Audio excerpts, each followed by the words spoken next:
मुंबई, एक शहर जो कभी सोता नहीं, सपनों और ख्वाहिशों का शहर। लाखों लोग इसके किनारे आते हैं, शोहरत, दौलत और इसकी मस्ती की तलाश में। आदित्य और रिया भी कुछ अलग नहीं थे। नई नवेली शादी के बाद हम दिल्ली से आए थे। हमारा दिल उम्मीद और एक्साइटमेंट से भरा हुआ। मुंबई ने उन्हें बुलाया, एक नई जिंदगी, एक नई शुरुआत का वादा किया। उन्हें अपना ड्रीम होम मिल गया, मरीन ड्राइव पर एक लग्जूरियस सी व्यू अपार्टमेंट। उन्हें क्या पता था, इस पैराडाइज के नीचे अंधेरा छुपा है। शहर की एनर्जी कमाल की थी। आदित्य अपने काम में डूब गया। मुझे शहर के केओस और चार्म में इंस्पिरेशन मिली। दिन हफ्तों में बदल गए। जिंदगी अच्छी चल रही थी, लेकिन कुछ ठीक नहीं लग रहा था। माहौल में एक अजीब सा बदलाव। उनके घर पर एक बेचैनी सी छा गई।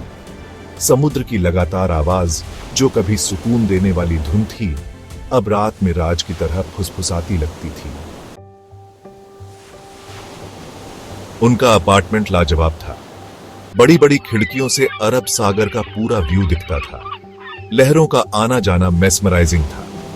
वे घंटों अपनी बैल्कनी पर बैठे रहते, सिटी के स्काईलाइन को देखते हुए।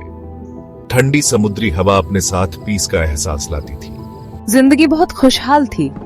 हमने हिडन कैफेज एक्सप्लोर किए, जुहू बीच पर हाथों में हाथ डाले वॉक किया और बेहतरीन रेस्टोरेंट्स में खाना खाया। हम सचमुच जिंदा महसूस करते थे। मुंबई ने अपना जादू चला दिया था। उनका अपार्टमेंट, जो कभी बस एक घर था, अब उनका सैंक्चुरी बन गया था।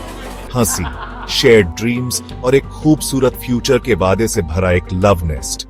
लेकिन उनकी खुशी ज्यादा दिन नहीं टिकी। बुरे सपने धीरे धीरे शुरू हुए। खराब सपने रिया की नींद हराम कर देते थे। उसके कानों में ठंडी फुसफुसाहटें गुजरती थी। परछाई उसकी नजरों के किनारे नाचती थी। उसने उन्हें स्ट्रेस समझकर इग्नोर कर दिया। लेकिन सपने और भी भयानक होते गए। वे असली लगते थे, बहुत असली। एक रात मैं अचानक से उठा। रिया गायब थी। मैंने उसे बालकनी पर पाया, आंखें ब्लैंक, समुद्र से बातें कर रही थी। वो नींद में चल रही थी, बालकनी के किनारे की तरफ खींची चली जा रही थी। आदित्य को डर लगने लगा। उसने डॉक्टर से सलाह ली, लेकिन उन्हें फिजिकली कुछ भी गलत नहीं मिला। पैरानॉर्मल एक्टिविटी बढ़ने लगी। चीजें अपने आप हिलने लगी। बेजान आवाजें रात में गूंजती थीं। गर्मी के दिनों में भी अपार्टमेंट में ठंडक रहती थी। आदित्य बेबस महसूस कर रहा था। अपनी प्यारी रिया को इस तरह टूटते हुए देख रहा था। उनके घर में कुछ बुरी चीज ने डेरा डाल लिया था। वो सच्चाई का पता लगाने की ठान चुका था, चाहे कुछ भी हो जाए। उसकी सर्च उसे एक बूढ़े वॉचमैन तक ले गई। पिछली रहने वाली नेहा ने सुसाइड कर लिया था। उसके लवर ने उसे छोड़ दिया था, जिससे उसका दिल टूट गया था। वो उसी बैल्कनी से कूद गई थी जिस तरफ रिया खींची चली जाती थी। आदित्य के रोंगटे खड़े हो गए।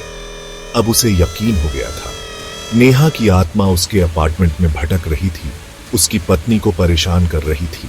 मजबूर होकर उसने एक फेमस तांत्रिक की मदद ली। तांत्रिक ने उसके डाउट्स कंफर्म कर दिए। नेहा की आत्मा फंसी हुई थी, पीस की तलाश में। वो रिया से चिपक गई थी, जो उस जैसी ही थी। आत्मा पावरफुल है, बिट्रेयल और निराशा से भरी हुई, लेकिन उम्मीद है। एक पावरफुल रिचुअल से हम नेहा से बात कर सकते हैं, उसे पीस पाने और आगे बढ़ने में मदद कर सकते हैं। आदित्य ध्यान से सुन रहा था, अपनी पत्नी को उस भूतिया प्रेजेंस से मुक्त कराने की उम्मीद से चिपका हुआ था। हमें ट्राई करना होगा, हमें उसकी मदद करनी होगी। और फिर उन्होंने रिचुअल की तैयारी की, नेहा के दर्द को खत्म करने की उम्मीद में। रिचुअल बहुत इंटेंस था। तांत्रिक के एंशिएंट मंत्रों से हवा में एनर्जी भर गई। नेहा की आत्मा उनके सामने प्रकट हुई, दर्द और गुस्से का एक भंवर। रिया के जरिए उसने अपना दुख जाहिर किया। मंत्र पढ़ते हुए, अपने दर्द को छोड़ दो नेहा, पीस पाओ। धीरे धीरे आत्मा शांत हुई। उसने पीस की अपनी लॉन्गिंग, अपने किए पर पछतावे के बारे में बताया। मुझे पीस चाहिए, मुझे अपने किए पर अफसोस है। तांत्रिक ने आखिरी मंत्र पढ़ा, मुक्ति के लिए एक प्रार्थना। नेहा का रूप शिमर हुआ, फिर गायब हो गया। अपार्टमेंट में पीस की लहर दौड़ गई।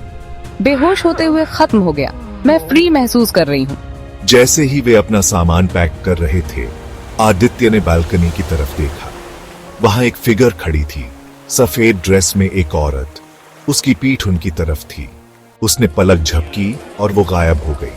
क्या उसने इमेजिन किया था, या नेहा की आत्मा अभी भी अपार्टमेंट से जुड़ी हुई थी? उसे कभी पता नहीं चलेगा। सपनों का शहर अपने राज अपने पास रखता है।